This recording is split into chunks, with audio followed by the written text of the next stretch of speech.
Kegiatan awal, guru membuka pembelajaran.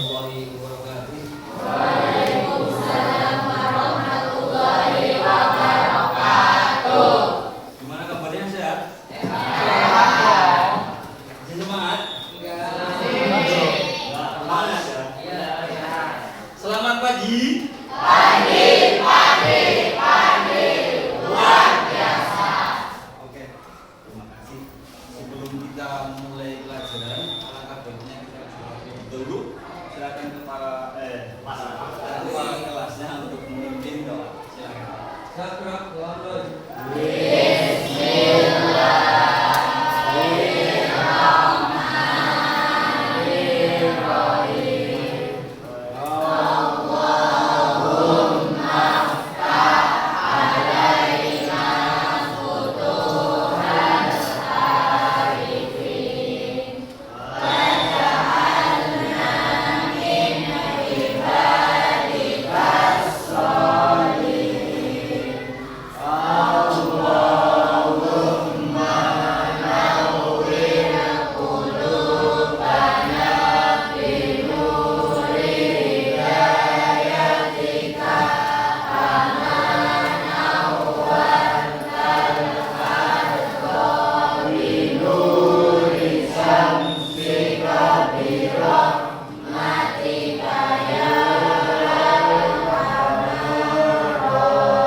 Guru memeriksa kehadiran siswa. Ada yang tidak berangkat?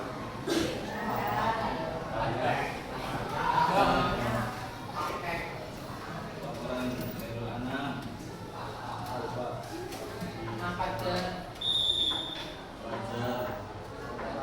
Sakit. Izin. Apa lagi ya?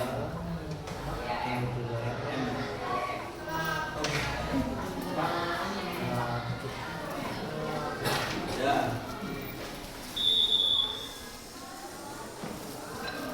Kegiatan inti, guru menerangkan materi tentang kohesi dan koherensi dalam teks deskripsi.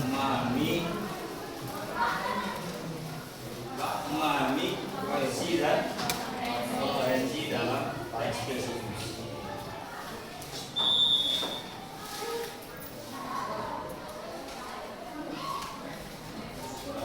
Kohesi dan kohesi merupakan aspek penting dalam penulisan. Dengan memahami kohesi dan koherensi, kamu akan mampu menghasilkan tulisan yang mudah dipahami maknanya sekaligus nyaman dibaca. Pengertian kohesi adalah keterpaduan paragraf yang dapat dilihat dari hubungan antar kalimat yang setiap unsurnya mendukung gagasan utama. Kohesi merupakan keterkaitan antar unsur dalam teks secara gramatikal atau leksikal. Kohesi membantu membuat kalimat-kalimat dalam sebuah teks terhubung secara bahasa.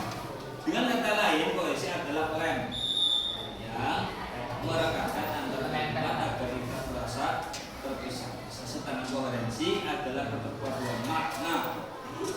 Koherensi merupakan keterkaitan antar bagian dalam teks secara makna atau isi. Artinya, teks dikatakan kohen jika alur pikirannya logis dan mudah dipahami. Koherensi membuat pembaca bisa mengikuti irama dan urutan informasi dengan baik. Ya, itu kohesi dan koherensi. Contoh paragraf yang mengandung kohesi, contohnya Pak Wahyu mengajar bahasa Indonesia dan bahasa Inggris.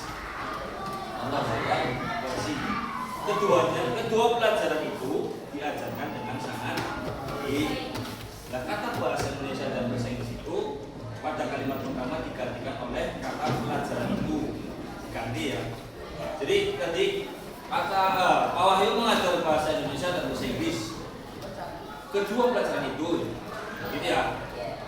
Nah, kalau digantikan berarti Pak Wahyu mengajar bahasa Indonesia dan bahasa Inggris. Bahasa Indonesia dan bahasa Inggris itu diajarkan dengan sangat baik. Kan kelamaan akan diganti dengan kalimat pelajaran supaya bisa di pelajaran kan berarti kan kata umum ya, pelajaran kan kata umum, ada bahasa Indonesia kata khusus. Di pelajaran itu kata umum, Indonesia, khususnya Indonesia, bahasa Inggris, matematika dan lain sebagainya itu termasuk kata khusus. Nah, pelajaran itu sendiri adalah kata umum. Maka pas ketika kata bahasa Indonesia dan bahasa Inggris itu diganti ke dua pelajaran. Ya. Yang kedua, bapak dan ibu sudah berangkat. Mereka naik kereta api kelas ekonomi. Pada kalimat kedua, kata mereka merujuk pada kata bapak dan ibu. Kedua kalimat tersebut memiliki kohesi. Kohesi diciptakan secara formal oleh alat kata yang disebut pemakar kohesi. Misalnya kata ganti, kata tunjuk, kata sambung atau konjungsi. Jadi kata ganti ya, antaranya kata ganti itu, kata ganti kata ganti orang ketiga dan sebagainya.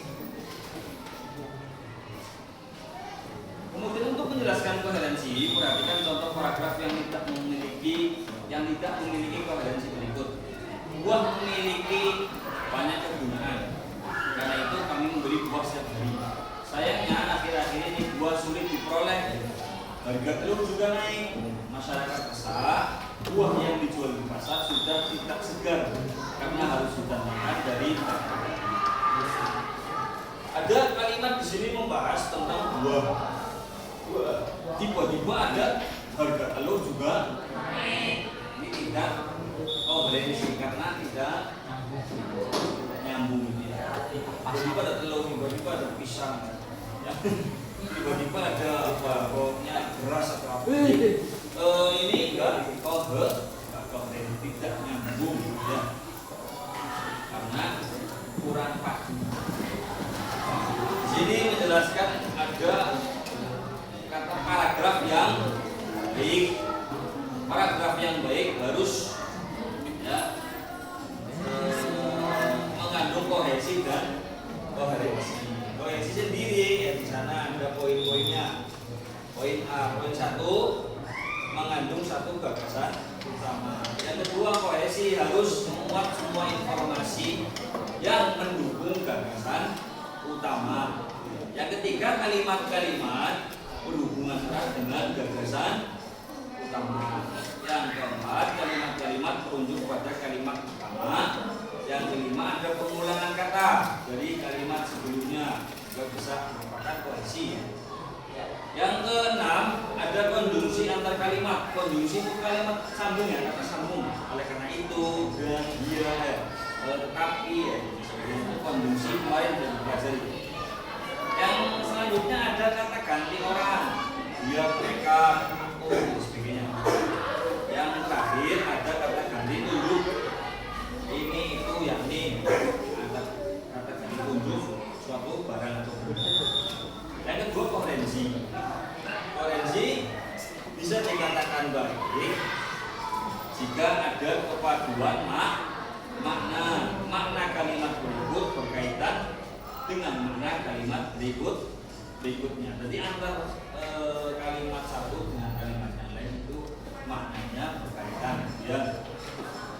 Terus kemudian ada pengulangan makna informasi pada kalimat berikutnya atau kalimat berikutnya mengandung makna yang menerangkan makna kalimat sebelumnya. Terus yang ketiga, kalimat kedua dan kalimat selanjutnya selalu berkaitan. Ya. Kegiatan akhir, guru menutup pembelajaran dengan beberapa pertanyaan balikan. Apa pengertian dari paragraf deskripsi? Dapat? Paragraf deskripsi. Paragraf yang menggambarkan suatu objek.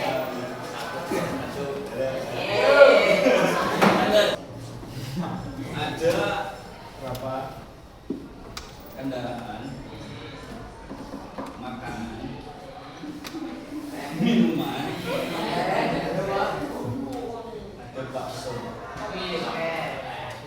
Mana dari keempat ini yang merupakan kalimat khusus? Bakso.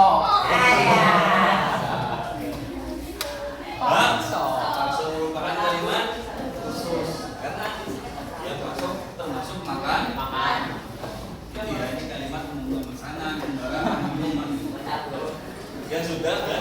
Jadi itu kesimpulannya, jadi sudah paham semua dari mulai paragraf, dari mulai pengertian, terus kemudian ciri, kemudian ada konjungsi dan lain sebagainya dalam apa? Dalam deskripsi. Paham ya? Sudah ya?